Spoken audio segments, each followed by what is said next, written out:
YouTube. What's up? It's your boy, Original Dog Man John Castro. And here's a new topic that I want to talk about um, with you. And hopefully it'll help some people out. And let's see if I can get this camera right and get the light out your guys' face. Um, what I want to talk about is the subject is culinary school worth it? Um, and from what I've been seeing, I haven't been to culinary school, but what I think, it's not. And here's why I have that opinion. That's my opinion. I believe my opinion is swayed on the way of truth. It's leaning that way, more so towards truth. Um, let's get this right. Let's break it down. So many people want to be a chef. Okay. But what is a chef? To me, a chef is just someone who knows how to cook. And if you notice, some people who have never been to culinary school, they call them chefs. Other chefs who've been to culinary school have called other cooks and other people chefs. So you don't necessarily have to go to culinary school to be called chef. You can work under a chef and learn everything that chef knows, and then you can be called a chef. But formally, officially, it's not on paper, but they still call you chef, and your knowledge is up here. So I've been cooking since I was 9 years old. I worked in a warehouse a few years, about 10 years out of my life, but the rest of those years was pretty much cooking. A fancy restaurant called Dante Street Deli. Worked at Perkins. Worked at Applebee's. Worked at Chili's. Worked at Camellia Grill. Worked at Penn Station Subs. Worked at Five Guys. Worked many places, man. Hey, hit the chat if you guys are in here. Let me see the chat. Let me chat filter this thing. All messages. All right. So is culinary school worth it? And my answer to that is hell no, fuck no, don't do it, don't waste your money. Fucking just go out there and go work at a fancy restaurant. Go work at any restaurant.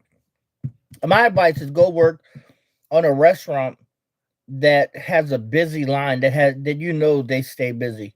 Like some restaurants like Denny's or what's the hardest restaurant I ever worked in?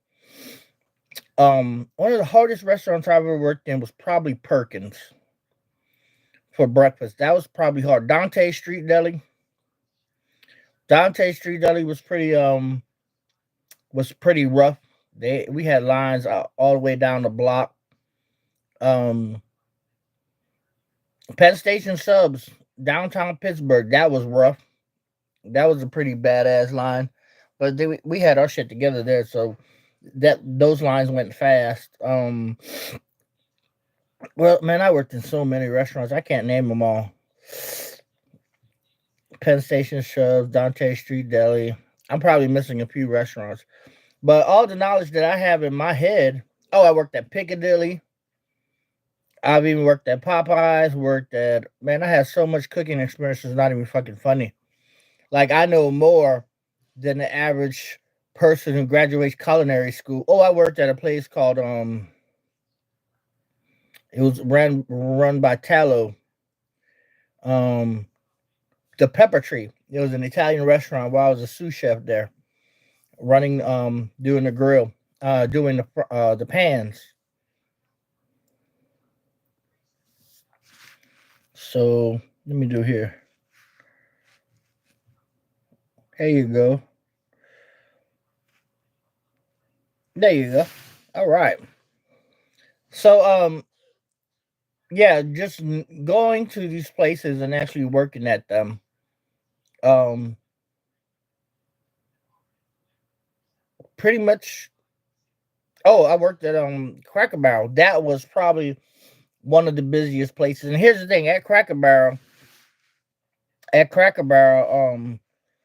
helped them move up helped my manager become district manager. I was a skill trainer. I was a par four and everything in that restaurant except for serving. And I helped my manager become the district manager. I helped my general manager become the district manager. I trained everyone on that line as a skill trainer, and I had four other people on the grill line on Sundays. And Sundays was the busiest day, so we needed everything ready. And we were sending food out. We were sending food out before the drinks were even hitting the table. I ain't fucking lying. The fuck I got a lie for? Go look up Tammy Vigno and look up Cracker Barrel in Hammond, Louisiana. And if you think I'm lying, go call Cracker Barrel in Covington. Hmm?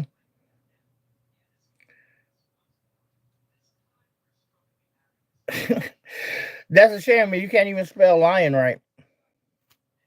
Making up stories. No stories made up here. Let me see what I can do with you two here, because you two look like you are sorry. There you go.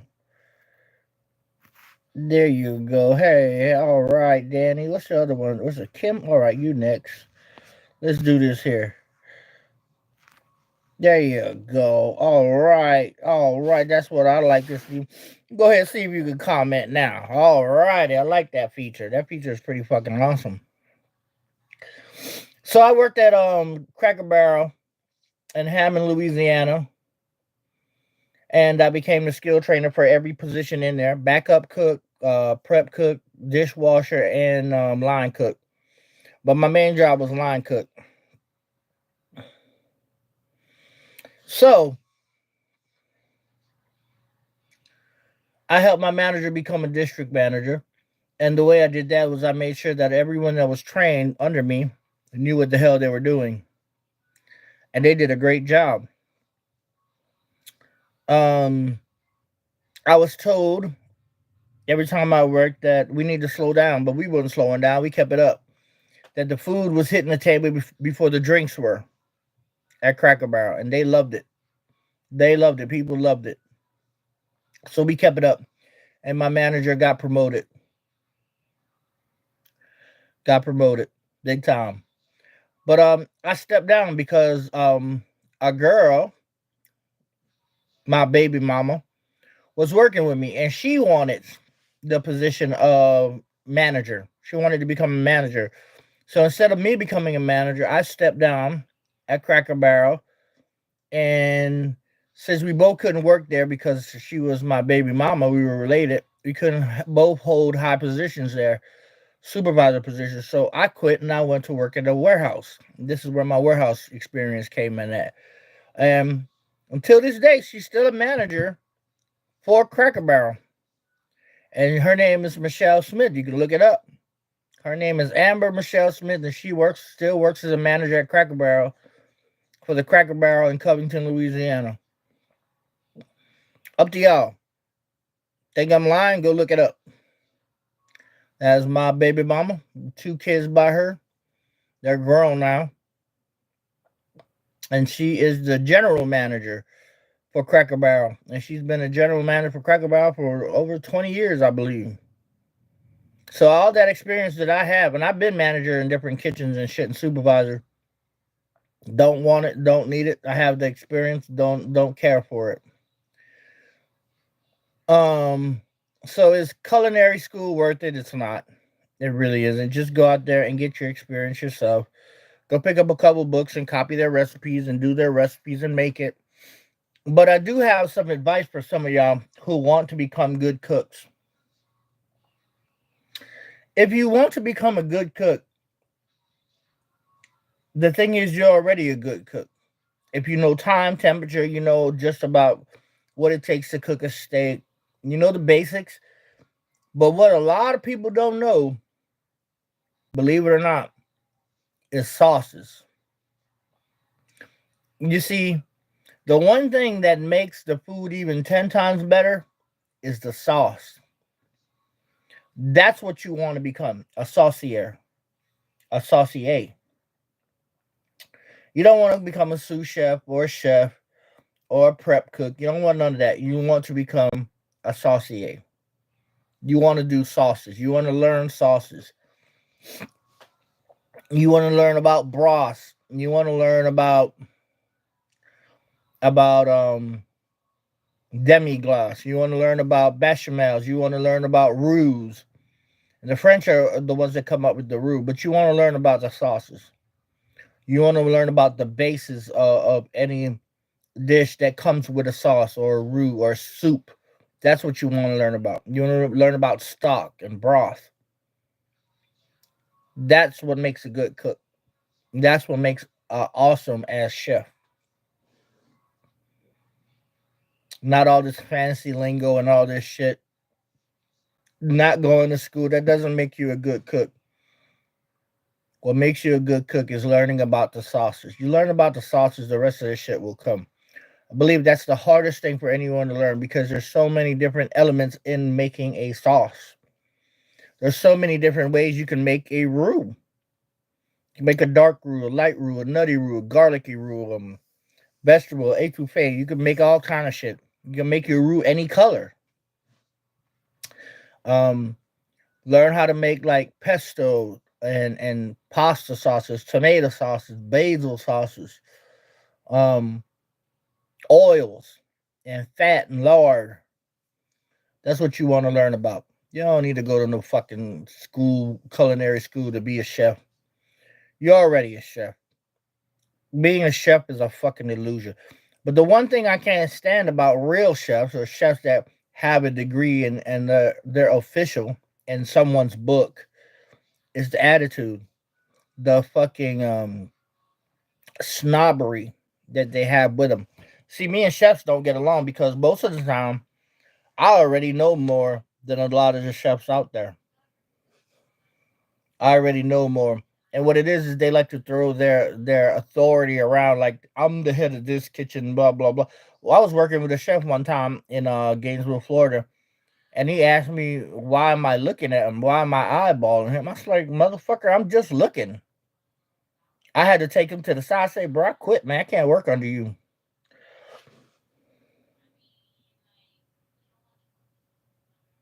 It takes a while, bro. It takes you wanting to learn. That's what I'm saying. If you don't want to learn, going to culinary school ain't gonna really do shit for you. If you don't have the passion to do it, don't do it. It's not worth it anyway. You get more experience being on a good cook line and being one of the head cooks in a restaurant, a Denny's, a IHOP, a Applebee's. You become one of those cooks, you a fucking beast. I have all the respect for you. You see, one of the things that makes these Michelin star cooks and Michelin star chefs look so good is the idea that they spend 80% of their time in the prep and 5% of their time serving people. 80 think about this. 80% of their time is prepping their shit up and having their shit ready for them to serve. Their meats are most of their meats are pre-cooked. Um a lot of their shit, like their steaks, even their steaks in Michelin star restaurants, their steaks are a lot of times pre-cooked or pre-seasoned or pre-marinated 8 fucking hours ahead of time. They have this time to do it because they have a lot of people working for them because they get paid so much for the kind of culinary food that they give. It's the art. It's an artistic thing. People aren't really they're paying for the flavor, but most of what they're paying for is the name and the artistry in the cooking.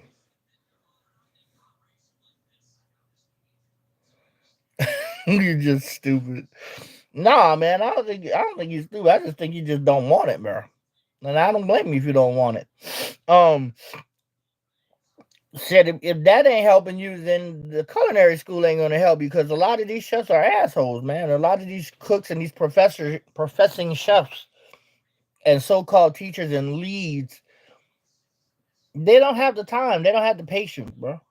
They really don't. So what I'm saying is this, man. 80% of these Michelin star restaurants, 80% of what they do is in the prep, is in the preparation of the food. So even before, like say they start serving at 11 o'clock. Them motherfuckers are in there at 6 o'clock in the morning already prepping it up. And then they start serving at 11. So all the shit is basically already done. And the minimum shit that they have to do is at 11 o'clock when they start serving. The term for it is called um mise en place. Mise en place. Everything in its place. Meaning all your prep, cutting up everything that you do is already done. So, but if you a line cook at Denny's or you a cook anywhere, I even worked at steakhouse. Yeah, steakhouse is a motherfucker, man. They cooking that steak fresh, and they on it, man. These grill line cooks at Denny's and Applebee's and Longhorn Steakhouse and Outback Steakhouse. These people are really getting it, man. They really getting it. And I'm talking about they will run circles around a Michelin star chef. These normal ass cooks, the everyday cooks, these hard working people will run circles around these motherfuckers, man. I seen a dude come out when I was working at Perkins. I seen a dude come out with out of culinary school trying to get a job at Perkins. I don't know, maybe he couldn't get a job at a Michelin star restaurant, in Green Bay, Wisconsin. And we ran circles around this motherfucker. He came in with his nice little hat and his white chef jacket and all his fancy knives and shit that he had from culinary school. And he couldn't fucking hang with us on the Perkins line. I worked at Denny's, bro. I worked at Denny's here in Gun Barrel, Texas. And a lot of the fucking people couldn't hang with me on that line. Like straight the fuck up. I've had it plenty of times where it's on my channel where I was on the line cooking and shit, training motherfuckers. I have more respect for the average cook at any modern day restaurant than I have for these Michelin star motherfuckers. And here's another thing. When you get your culinary degree, it is demanded of you to work 12, 14, 16 hours a day. It is a demand. You can't live a normal life. You got to go in there and work 12, 14, 16 hours a day as a fucking Michelin star cook. Think about that shit. You have no life. You don't have an 8-hour job or even a 10 or 12-hour job and then go home. See, sometimes you want to say make a little bit of overtime. I don't want to fucking stay in 14 hours a fucking day. 60, half a fucking day. 12 hours is half a day, but more than half a day. You got to make that your home when you become when you become a chef. That's what you have to do. You have to have that passion and that love for it. I did, but I didn't have no degree. And I used to pull hours like a motherfucker. I showed you that on one of my check stubs. I was bringing home $2,000, $3,000 checks on a $12 an hour job. You want me to pull it out again? Just type it in the room. I'll pull it out for you. But see, the thing is, with these Michelin star motherfuckers and all these people with their big ass heads, I want you to think about what they do, like Gordon Ramsay and what's his name? What's the other one? Anthony Bourdain and Andrew Zimmerman. You know what they do? They go to other places and steal other people's recipes from their culture and their people and their town and their cities. Then they come back and put a little twist in it and call it their shit. Nah, motherfucker. You just stole that from a whole group of people. You just stole that from people in the Philippines. You stole that from people in Australia. You stole that. You took that recipe, brought it back to where your kitchen is, and now you're calling a Michelin star. What you call it? Here's another thing. The Michelin stars is also bullshit.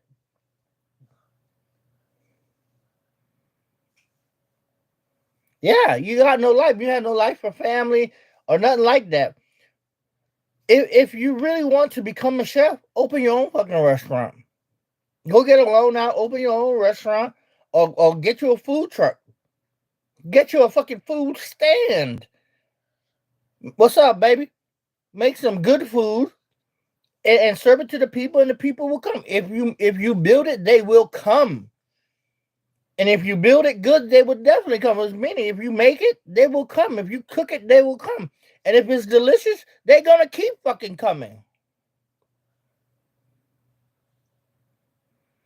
Yeah, I know who Mario Batali is. That big fat ginger dude. I liked him. He was good. He worked under Marco Pierre White.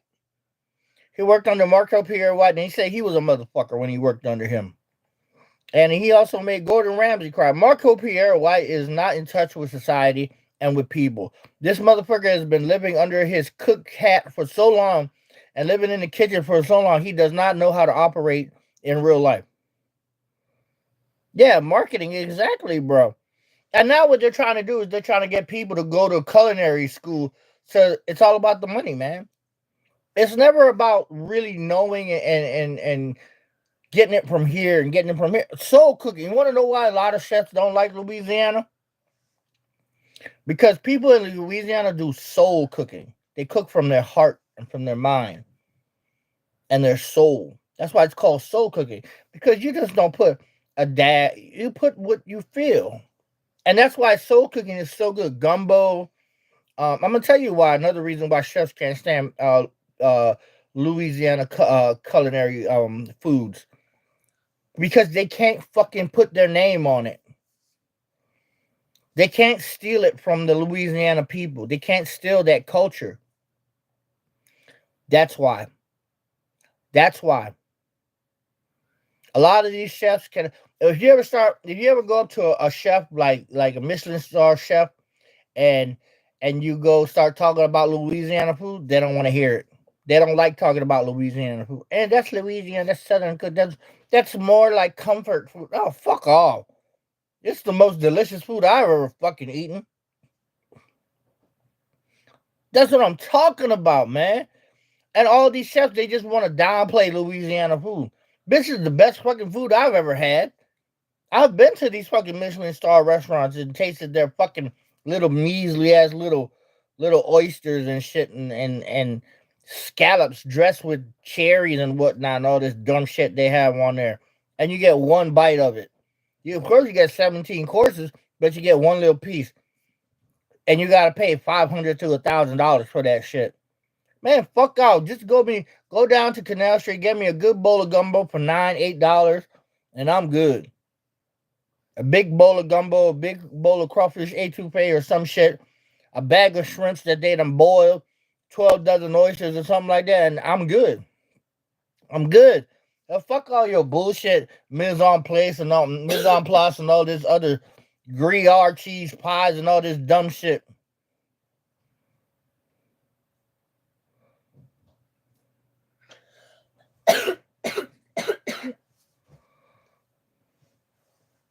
Yeah. Hey, you want to know the place where I had the best Italian fucking lasagna?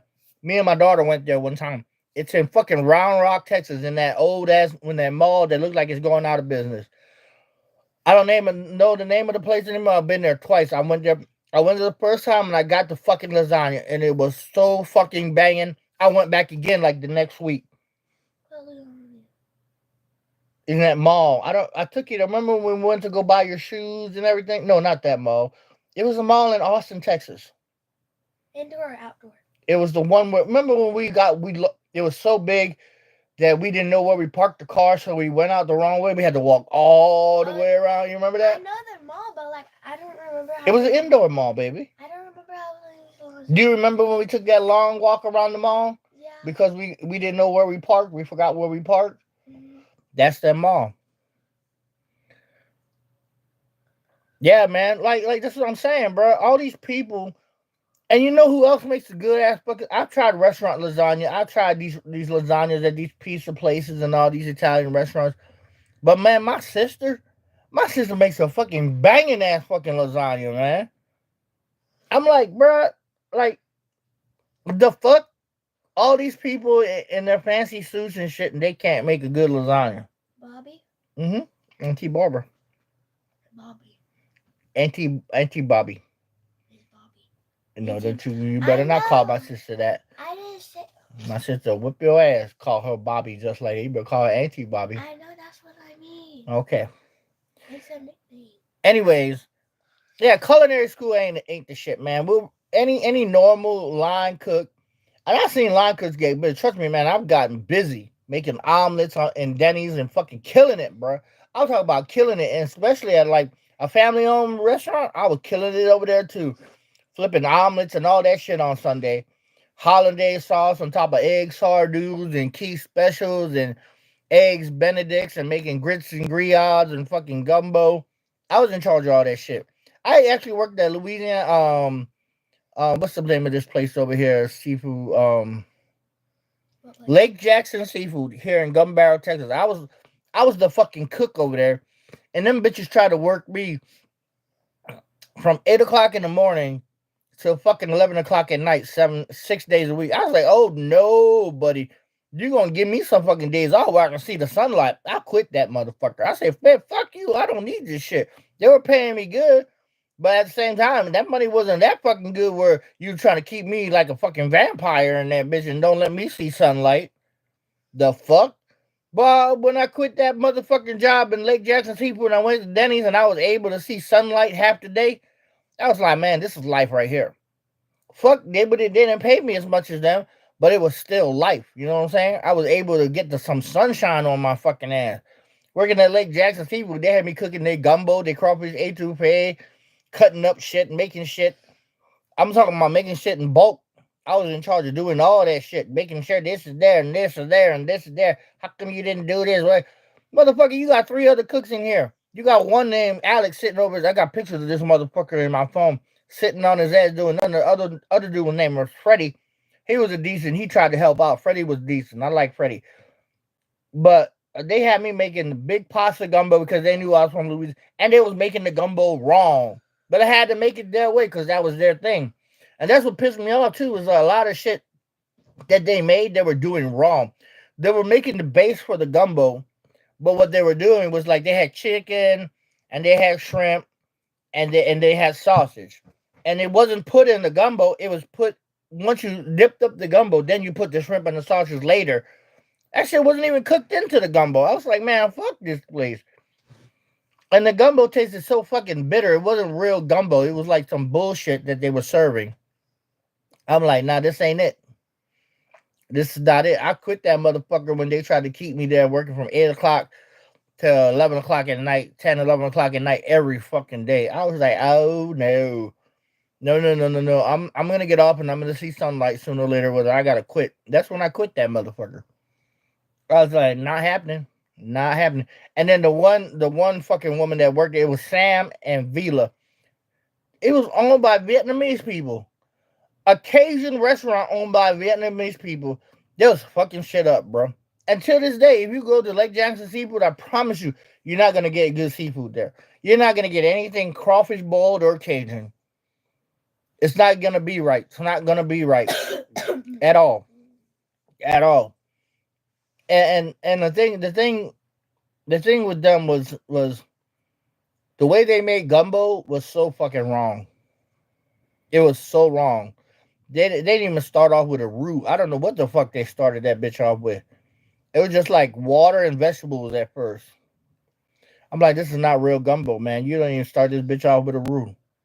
So I don't know how the fuck they did that, but it was wrong, and I wasn't happy there, and I quit. And I worked at Denny's for like 6 years, and I started there at $9 an hour.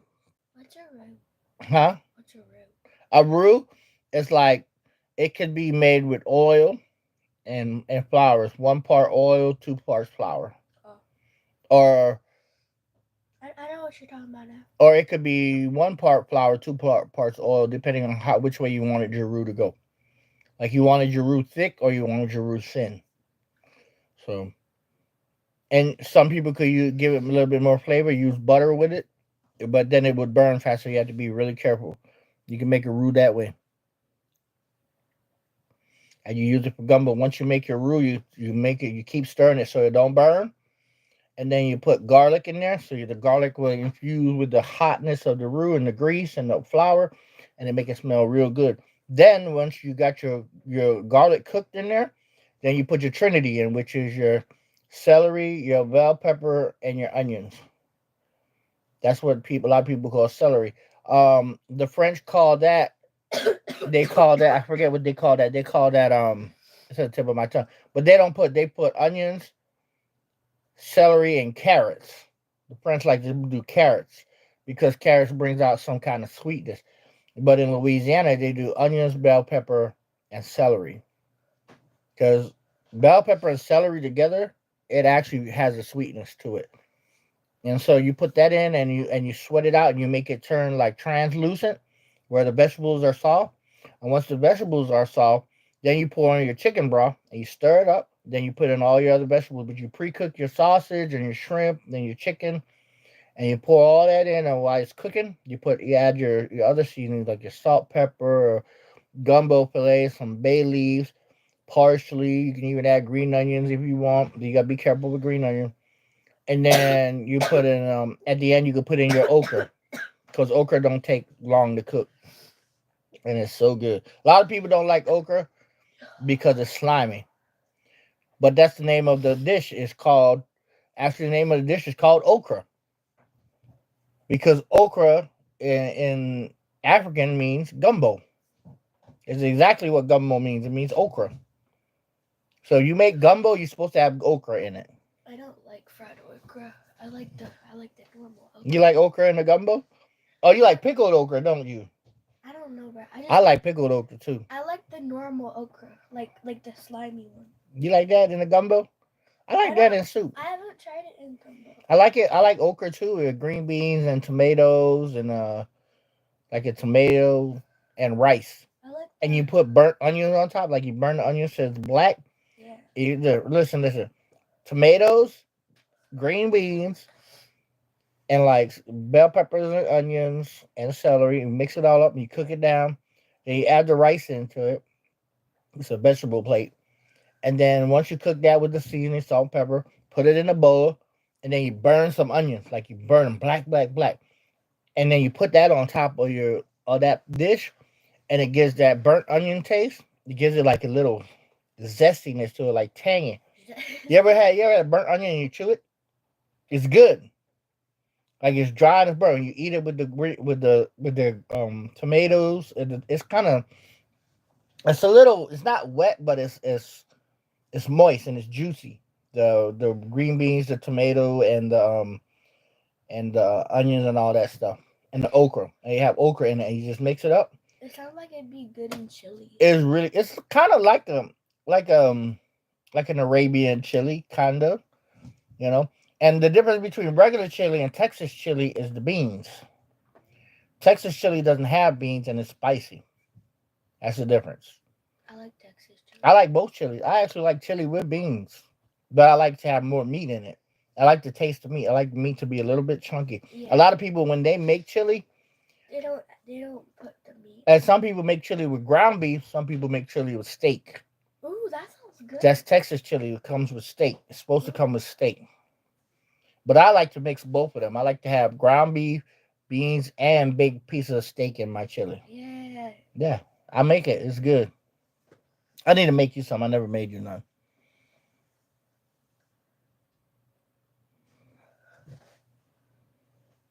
Oh, shrimp gumbo? The best way to make shrimp gumbo, bro. Okay, so making gumbo, there's different ways to make gumbo. Um, so you can have a light. You can make gumbo the original way, okay? And I'm gonna tell you.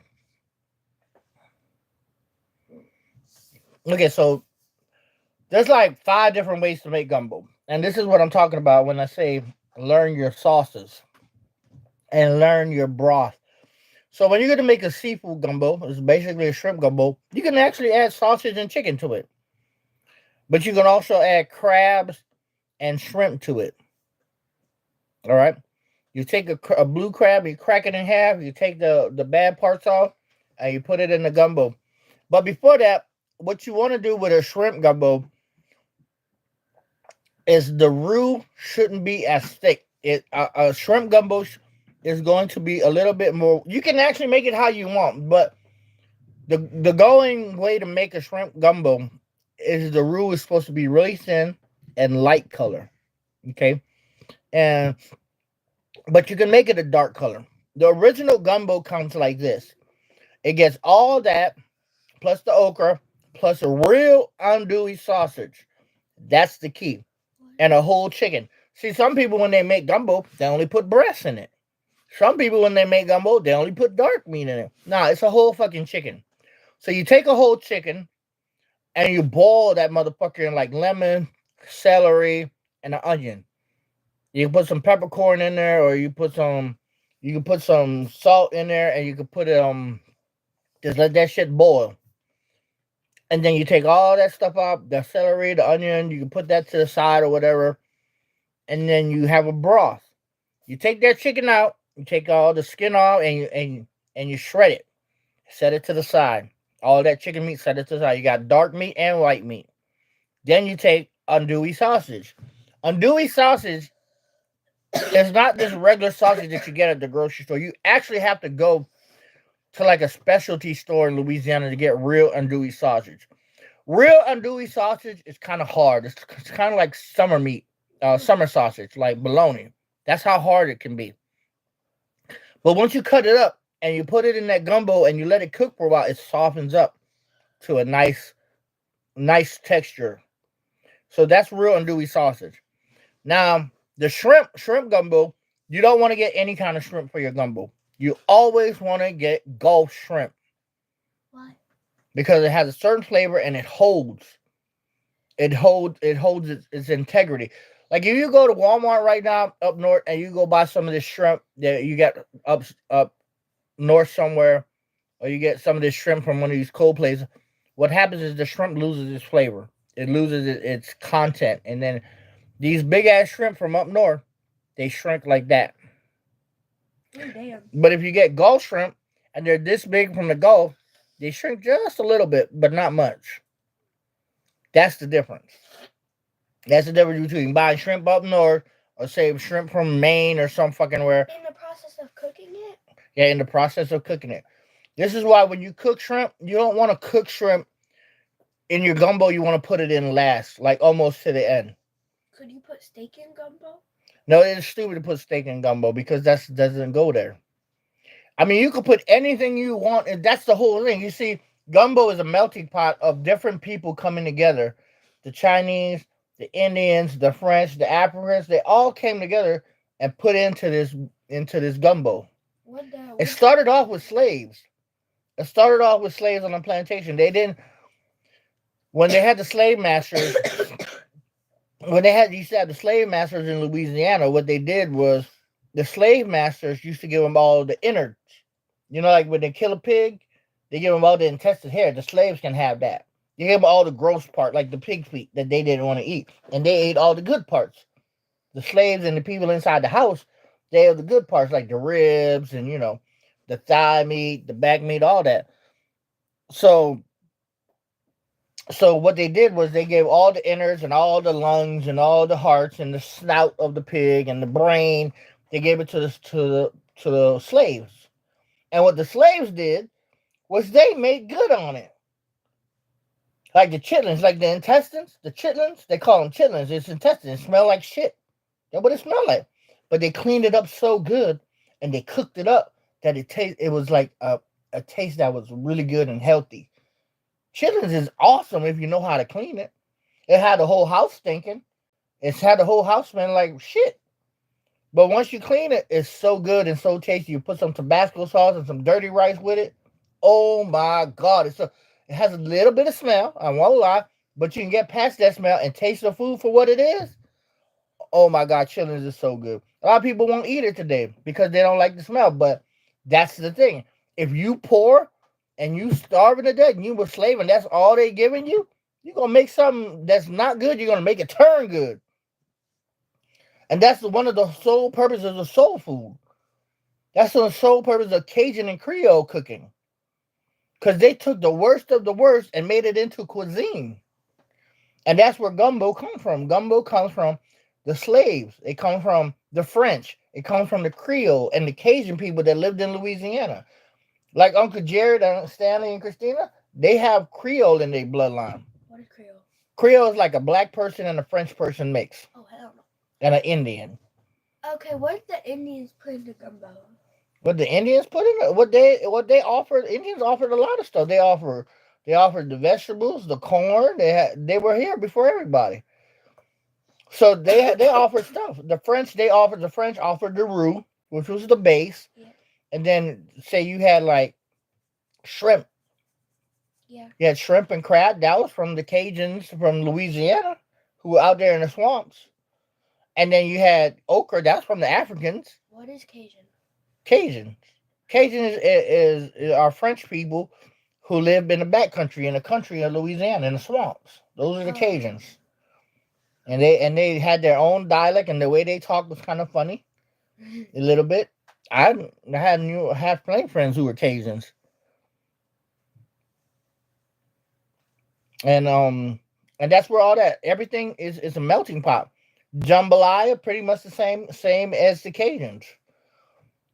Crawfish etouffee, French and Cajun, because crawfish comes from Louisiana, but the etouffee came from the French, from France.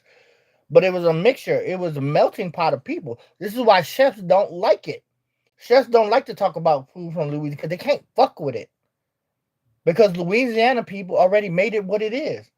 And you can't take something that's already been mixed and take it again and mix it and call it your own. Because it's already Because it belongs to the culture. It doesn't belong to one person. Like Gordon Ramsay, he'll go to the Philippines and he'll go steal an idea from someone who does chocolate rabbits. They actually cook rabbits in like chocolate. Oh. But it's good. It's good. But Gordon Ramsay will take it back and make it like, oh, this is my recipe. Scrambled eggs. Gordon Ramsay comes back and say, this is my recipe on how to do scrambled eggs. No, motherfucker. Scrambled eggs been out there. How you gonna call it your scrambled egg? This is Marco Pierre's version. This is Gordon Ramsay's version. But what he does is he has like Mexican cream to it or Mexican milk to it. It's bullshit. The scrambled eggs? No, I never been there, but I've been to Biloxi though. What is Biloxi? Biloxi, Mississippi. It's like there's a strip. It's almost like kind of like going to Las Vegas, but it's not. It's got like casinos and it's beautiful. It's a beautiful place. It's get out there by the beach. Ooh. It's nice, but it's for grown-ups. I don't like I mean, it's for kids too, but mostly for grown-ups. I don't like casinos.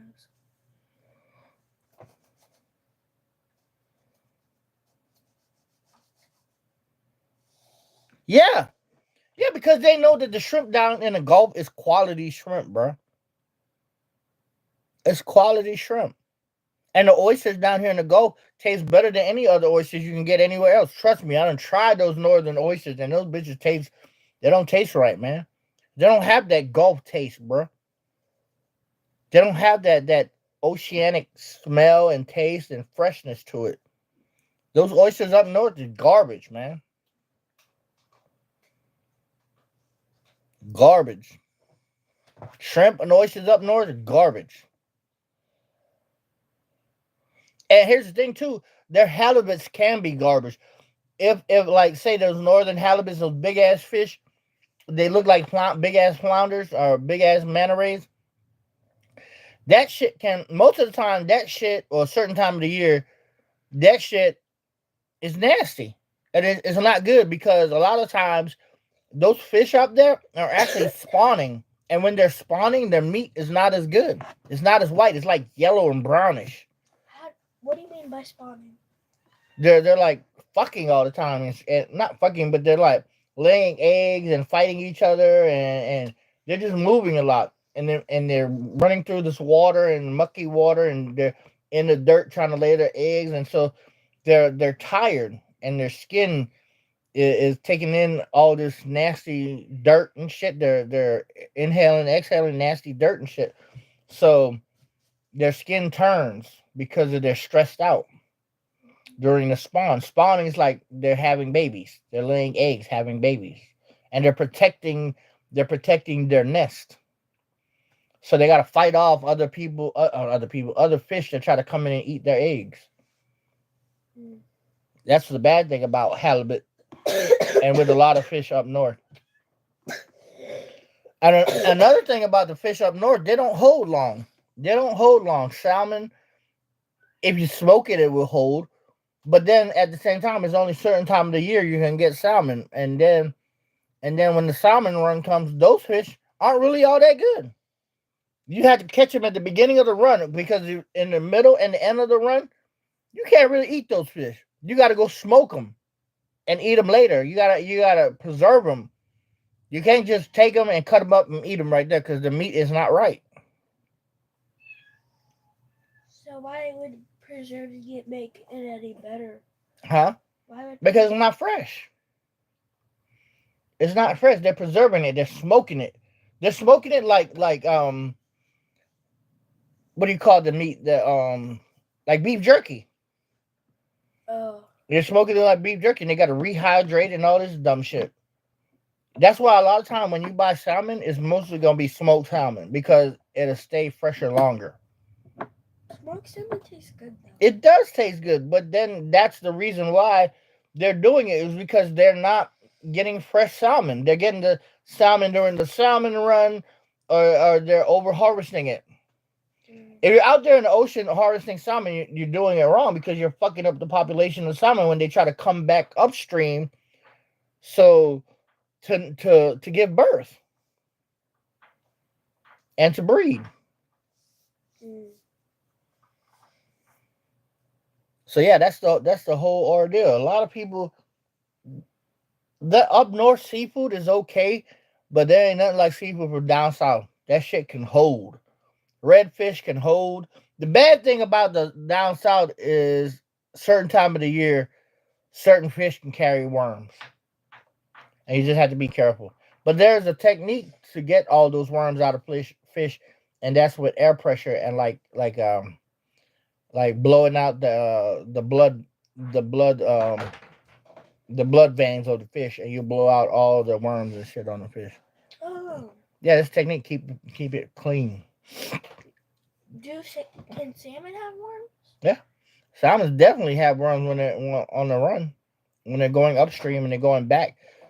See, salmons come from fresh water, like the rivers, and then they go into the ocean into salt water. Yeah. When they're little fish like tadpoles, not tadpoles, but little tiny fish, and they're just born, they go running down the stream and they go back into the ocean. Then when they get old enough to lay eggs, after a year they come back up. I think it's a year. They come back upstream, and when they come back upstream from salt water to fresh water, their whole appearance changes. They look different. They start to mutate and they change, and they grow like a little beak, and they start to look ugly, and their skin starts to fall off. Oh. That's why. That's why the salmon run. People can. If people say, "Hey, the salmon run is coming. You can go get your salmon now. You can go. You can go hook them." Because what's going to happen after they lay their eggs? You know what they do? What? They just die. Oh hell no. Yep, they just die. So you can eat as many as you can, but by that time they're not fresh salmon anymore. They just this raggedy ass fish that you don't want to eat, and the only fish that want to eat them are the bears. The bears? A lot of bears like to eat them. The raggedy ass? Yeah, grizzly bears and stuff. Oh hell no. Hey, tell people what your name of your cat. What's the name of your cat? Oh, the one we came up with. Yeah. It was not his name though. What? What's your name? Say what's his name? The full name? No, just the name we named him. The name you did? Key Diddy. Go get Key Diddy here. Bring him over here. That's his name for my cat.